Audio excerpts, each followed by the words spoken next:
అందరికీ నమస్కారం. రాశి ఫలితాలు ఛానల్ కి స్వాగతం. మకర రాశి వారికి జరిగే శుభాలు అశుభాలు ఏంటో తెలుసుకుందాం. ఈ వీడియోని తప్పకుండా చివరి వరకు చూడండి. ఈ వీడియోని ఇంకా లైక్ చేయకపోతే వెంటనే లైక్ చేయండి. ప్రతిరోజు మీ రాశి ఫలాలు అందరికంటే ముందుగా తెలుసుకోవాలంటే క్రింద కనిపిస్తున్న రెడ్ కలర్ సబ్స్క్రైబ్ బటన్ ని క్లిక్ చేసి ప్రక్కనే ఉన్న బెల్ బటన్ ని యాక్టివ్ చేయండి. అలాగే ఈ వీడియోని తప్పకుండా మీ మిత్రులందరితో షేర్ చేయండి. ఈ రోజు మీ జీవితంలో కొత్త స్త్రీ వస్తుంది. తను చాలా బుద్ధిమంతురాలు మరియు అందానికి ఇవ్వరాని మీకు ఆ స్త్రీ అయితే చాలా నచ్చుతుంది.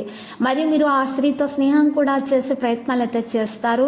మీ స్నేహము ప్రేమ వరకు కూడా వెళ్ళే అవకాశాలు కనిపిస్తున్నాయి. సాయంత్రానికి ఈరోజు కొన్ని విషయాలు అయితే పూర్తవుతాయి. ఈరోజు పరిహారంలో తెల్లని వస్తువులను దానం చేయటం వలన మేలు కలుగుతుంది. రాశి వారు రోజువారి అవసరాలను తీర్చడానికి డబ్బు కూడా ఖర్చు చేస్తారు. అయితే చాలా విషయాలపై శ్రద్ధ పెట్టాలి. ఆదాయము ఖర్చుల మధ్య బ్యాలెన్స్ కాపాడుకోవాలి. మీ పిల్లల భవిష్యత్తు గురించి ఆందోళనలు అయితే మీరు ఈరోజు పొందే అవకాశాలు ఉన్నాయి. మీ డబ్బు చాలా కాలంగా ఎక్కడైనా నిలిచిపోయి ఉంటే కనుక మీరు ఈరోజే దాన్ని తిరిగి పొందవచ్చు. మీ తల్లితో కొన్ని సైద్ధాంతిక విభేదాలను కూడా కలిగి ఉండవచ్చును. కాబట్టి మీ కోపాన్ని నియంత్రించుకోవాల్సి ఉంటుంది. ఈరోజు పరిహారంలో శివ చాలీసా పఠించాల్సి ఉంటుంది. మరి ఉదయం పూట ఆ తర్వాత మీకు ఆరోగ్యంలో ఉన్నటువంటి మార్పులను గమనిస్తారు. ఈరోజు బయట ఆహారాన్ని తినకుండా జాగ్రత్త వహించాలి. లేకపోతే మాత్రం మీ ఆరోగ్యం పాడవుతుంది. కుటుంబంలో కొంత అసమ్మతి అయితే ఉండవచ్చు. మీ మాటలను అదుపులో ఉంచుకుంటేనే మంచిది.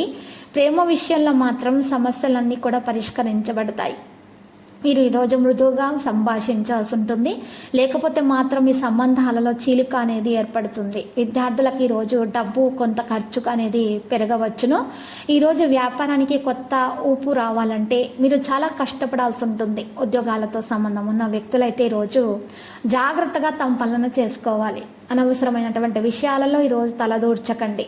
ఈ రోజు కనుక ఈ రాశి వారికి మరి దోషాలు తొలగించడానికి పరిహారం కొరకు సుబ్రహ్మణ్య స్వామి గుళ్ళో దీపాలు వెలిగించాలి.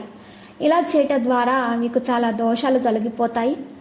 ఇక విష్ణువును అవిసె పూలతోటి పూజించటం వలన, కదంబ పూలతో పూజించటం వలన మీకు శుభాలు కలుగుతాయి. ఎవరికైతే సంతానం లేదో వారికి రాశి వారికి మరి సంతానం కలిగేటటువంటి అవకాశాలు ఉన్నాయి. ఈ విధంగా మీరు పూజించినట్లయితే ఆ తర్వాత కనుక ఎవరికైతే మరి పనులలో ఆటంకాలు ఎక్కువగా వస్తున్నాయో, ఎవరి పనులు అయితే జరగటం లేదో ఆటంకాలు ఎక్కువగా వస్తున్నాయో వారైతే మరి రాశి వారు గణేశుని ఎరుపు రంగు పూలతోటి పూజిస్తే కనుక ఆటంకాలు తొలగించబడతాయి. గణికతో పూజిస్తే కనుక అన్ని కష్టాలు కూడా తొలగించబడతాయి. ఈరోజు మీరు చూసినట్లయితే కనుక మీకున్నటువంటి వాస్తు దోషాలన్నీ కూడా నివారణ అయిపోవాలి అన్నట్లయితే తెల్ల జిల్లేడు యొక్క చెట్టు యొక్క వేరుని కనుక మీరు వినాయకుని పూజా మందిరంలో ఉంచినట్లయితే ఇక మీకు అన్ని వాస్తు దోషాలు కూడా మరి తొలగించబడి మీకు ఖచ్చితంగా శుభాలు అనేవి కలుగుతాయి. ఇక లక్కీ సంఖ్య 34 మరి లక్కీ కలర్ అయితే మరి కాషాయం. ప్రతిరోజు ఈ విధంగా రాశి ఫలాలు తెలుసుకోవడానికి వీడియోని తప్పకుండా లైక్ చేయండి. క్రింద కనిపిస్తున్న రెడ్ కలర్ సబ్స్క్రైబ్ బటన్ ని తప్పకుండా క్లిక్ చేయండి. లైక్ మరియు సబ్స్క్రైబ్ చేసిన వారికి ఈ రోజు ఏదో ఒక శుభవార్త వినాలని నేను దేవుణ్ణి ప్రార్థిస్తున్నాను. Thank you for watching this video.